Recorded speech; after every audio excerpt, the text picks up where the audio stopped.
Hello, everyone, and welcome to a special edition of Cover 2 TV with me, Steve Hull. As you can see, I'm based in the studio. I'm on a call at the moment with Joe Hulbert. Joe writes for various NFL websites across the internet. If you search for @HulbertJoe on Twitter, you'll find everything you need to know from Joe. A bit like myself, Joe is big into the NFL draft, and although the draft was a couple of weeks ago, I've been meaning to catch up with Joe just to get his thoughts on a few deals that probably aren't being spoken about. As you know, if you go back to the channel, you've seen Chris Jenner and myself go through all the first round and stuff. But I want to talk to Joe about some of the picks in the middle round, some of the picks that Joe might have liked, some that he didn't like, and basically just go have a little chat, all things NFL draft. So, Joe, thank you very much for joining us. Yeah, thanks for having me on. Absolute pleasure. Everyone can see you're a Seahawks fan at the moment, based at home. So what we're going to do, just to let you guys know, we're going to go through Joe's top five mid-round picks from the draft, and we'll go in reverse order, 5-1, to keep you all in suspense. We might as well crack on, Joe. So, at number 5, what was your fifth best mid-round pick from the draft? I've gone with Dorian O'Daniel. He went to the Kansas City Chiefs in the third round with a compensatory pick. Okay. So Derek Johnson, as you know, retired and he looked like he was going to retire. Then he went and joined the Raiders. So they need to replace that middle of the field guy. But the reason I like the fit, I see him as one of those hybrid players that are starting to arise now. You've got your Micah Hyde, your Mark Barron, your Sua Cravens. I think he can play that role. And there are defenses, they like to just rush 3 and drop 8 bodies. If you're going to drop 8, you have to have playmakers, because otherwise you're just going to get shredded. I think he's going to be really important for them. And like I say, the Chiefs have gone through a lot of change offensively, but it looks like defensively they're looking a little bit different as well. They've had a few changes. Obviously, their star cornerback's gone. The safeties are changing, so he's probably going to go in day one and start. You'd think? Would you agree?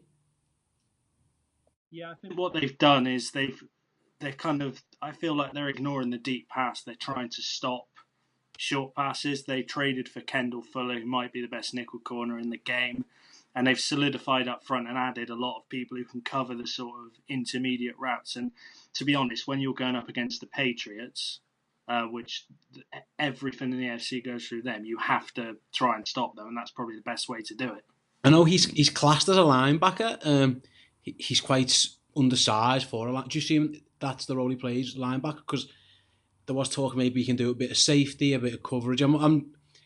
I wouldn't want him being the guy who has to stop, say, like Garrett Blunt or whatever. But you could see him definitely on passing downs. That's probably where he's going to come into his own. You would think. Oh,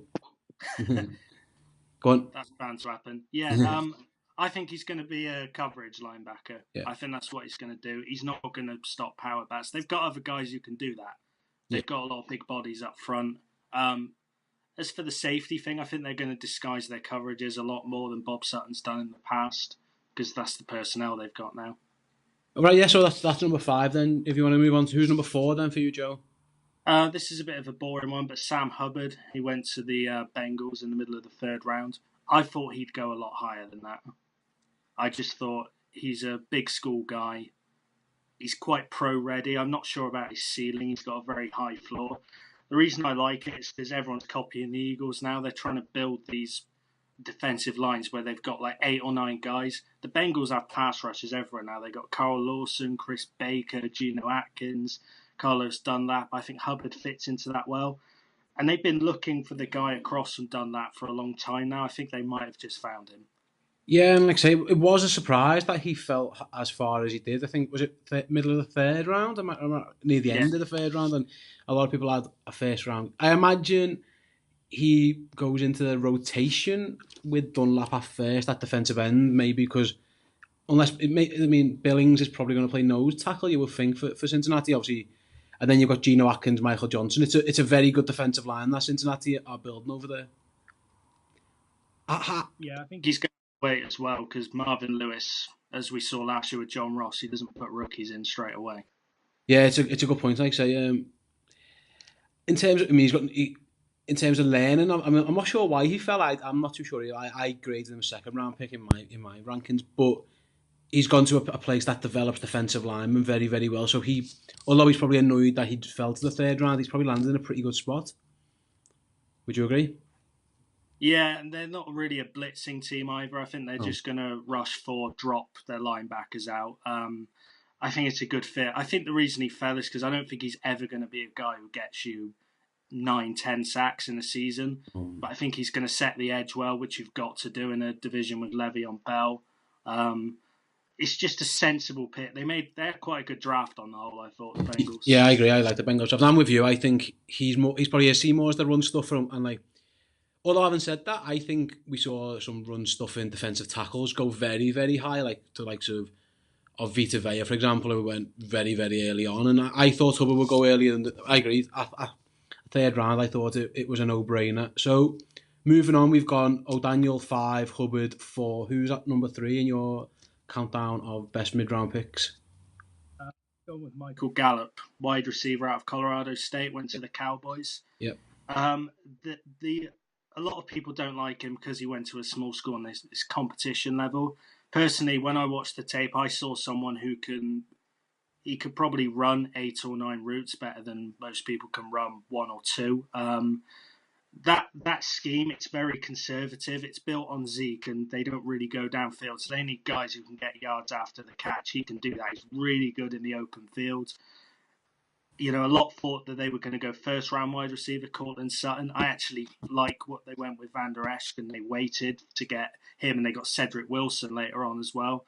I think actually he's a fancy sleeper as well, because I don't see who else is catching passes in that team. I was about to say on the plus side, he's probably going to play. He's probably going to see the field a lot. They haven't got much going on at the moment. You're talking Tavon Austin.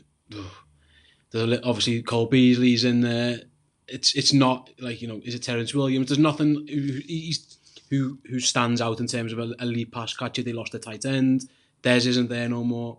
So I agree. I imagine he's going to see the field a lot. I think the only issue he's got is how often will Dallas throw him the ball? Because it looks like it's the Zeke Elliott show there, because I kind of feel for Dak Prescott in that he came into a perfect situation, and one by one he's seen all his pass catches fade away. And Cole Beasley was his go-to guy for a while, especially last season. I'm not sure.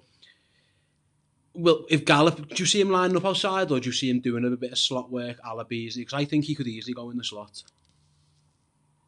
I think he's going to start in the slot, but I think when they realise they haven't got much outside, I thought they should have kept Bryce Butler. I think at minimum he would have stretched the field. But they're going to realise that I think he's going to develop into their best receiver. You need to have guys outside in the NFL. Otherwise, teams are just going to congest the middle. Yeah, and like I say, they need someone to be able. If there's no passing weapons, then Zeke's going to face eight-man boxes all game. And yeah, I agree. I think I like the pick. Actually, again, I was surprised that he fell as far as he did. Right then, number 2, Joe. What's going on at number 2? I've gone for Martinez Rankin. As you know, I was very high on him. He went to the Houston Texans in the 3rd round. Was that their first? Was that their first pick? I think it was, wasn't it? Was it their first? Yeah, it was. Yeah, they got him. Oh no, I think they got Justin Reed just before him. Okay. Their draft was basically they were taking guys who were sliding. That was clearly what they were doing. Rankin, I've seen him evaluated as a tackle, as a center, as a guard.